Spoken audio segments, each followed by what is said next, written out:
ഞാനിന്ന് രാവിലെ ആ വാർത്ത കണ്ടപ്പോൾ മൂക്കത്ത് വിരൽ വെക്കാൻ തോന്നി. ഏതെങ്കിലും ഒന്നുകിൽ വസ്തുത മനസ്സിലാക്കി റിപ്പോർട്ട് ചെയ്യണം, ഇനി അതല്ലെങ്കിൽ ബോധപൂർവമാണ് ചെയ്യുന്നതെങ്കിൽ മര്യാദയുടെ ഒരു കണികയെങ്കിലും അതിലുണ്ടാവണം. കാരണം കേട്ടാൽ എന്താ തോന്നുക, ആലപ്പുഴയിലെ ഡെപ്യൂട്ടി കമ്മീഷണറെ തെരഞ്ഞുപിടിച്ച് സ്ഥലം മാറ്റി ഈ കേസെടുത്തതിന്റെ പേരിൽ എന്നല്ലേ.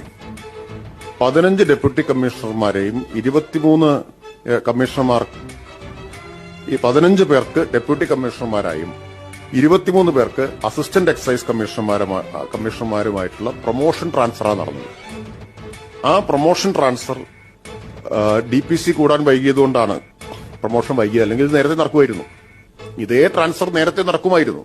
DPC കൂടാൻ വൈകിയപ്പോൾ അത് വൈകി. ഈ കലണ്ടർ വർഷം നടപ്പാക്കേണ്ടതാണ്, അല്ലെങ്കിൽ വീണ്ടും DPCയിലേക്ക് പോകണം. അപ്പൊ അത് ഒഴിവാക്കാനാണ് ഇന്നലെ തന്നെ ഈ ഉത്തരവ് ഇറക്കിയത്. അപ്പൊ ഇതിനെ മറച്ചു വെച്ചുകൊണ്ടാണ് കണ്ടാൽ തോന്നുന്ന ഒരൊറ്റ ആളെ മാത്രം പിടിച്ച് ട്രാൻസ്ഫർ ചെയ്തു എന്നുള്ളതാണ്. എന്തിനു വേണ്ടിയാണ് ഇത്തരത്തിലുള്ള മാധ്യമ പ്രവർത്തനം നടത്തുന്നത് എനിക്ക് മനസ്സിലാവുന്നില്ല. ഇനിയിപ്പോ നമ്മൾ അതിലേക്ക് ആദ്യം പറഞ്ഞതിന്റെ സ്പിരിറ്റൊക്കെ പോവും.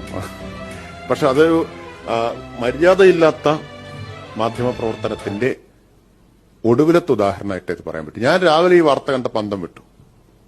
ഇതൊരു പക്ഷേ